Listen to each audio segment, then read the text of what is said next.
क्रोध मनुष्य का सबसे बड़ा शत्रु है। जो इससे दोस्ती करता है वह उसी का शरीर, मन, वचन, भाव और ज्ञान का विनाश करता है। क्रोध में कोई भी निर्णय न लें। इस स्थिति में व्यक्ति की समझ, भाव, विचार भी उसके वश में नहीं होते हैं।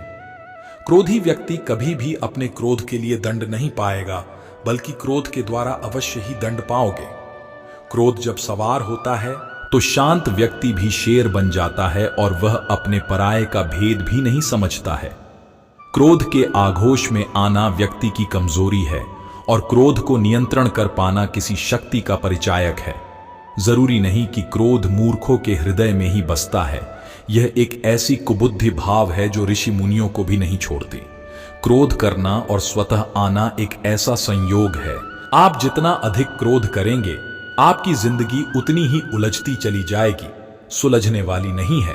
शास्त्रों में कहा गया है कि क्रोध समस्याओं का समाधान नहीं है, बल्कि यह नई समस्याओं का जन्म देने वाला है।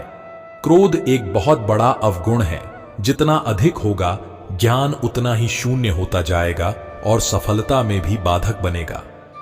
क्रोध का अंत पश्चाताप ही होता है, जिसके बाद वह अपने आप को कोसने लगता है, लेकिन वक्त हाथ से फिसल जाता है। क्रोध व्यक्ति द्वारा स्थापित किया गया वह चारित्रिक दोष है जो आपसी प्रेम तथा बने हुए कामों को बिगाड़ देता है। क्रोध पागलपन नहीं, बल्कि पागलपन का एक कारण है जो शीशे को भी पत्थर बना देता है।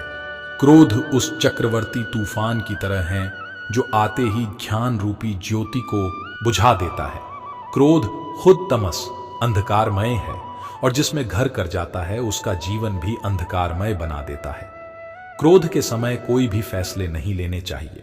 यह मूर्खता का प्रमाण है। वह भी कर जाता है जो मानवता के विपरीत है। क्रोध वह विनाशकारी तूफान है जो थोड़े समय के लिए आता है, लेकिन सब कुछ तबाह कर देता है। मनुष्य कभी अपने को श्राप नहीं दे सकता, लेकिन क्रोध ही वह महाश्राप है जिसे मानव खुद के लिए चुनता है। क्रोध को वश में करने का एक ही माध्यम है।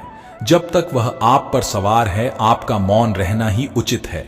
क्रोध पर काबू पाने के लिए हमेशा गायत्री मंत्र का उच्चारण करें, क्योंकि उसी में शक्ति है क्रोध की अग्नि को शांत करने की, और किसी में नहीं है। सही कहा है, यदि आप सही हैं तो आपको क्रोध करने की आवश्यकता नहीं है, और यदि आप गलत हैं तो फिर क्रोध करने के हकदार नहीं है। मनुष्य अपने लिए क्रोध को माध्यम बनाकर पतन का मार्ग है जो वो स्वयं बनाता है।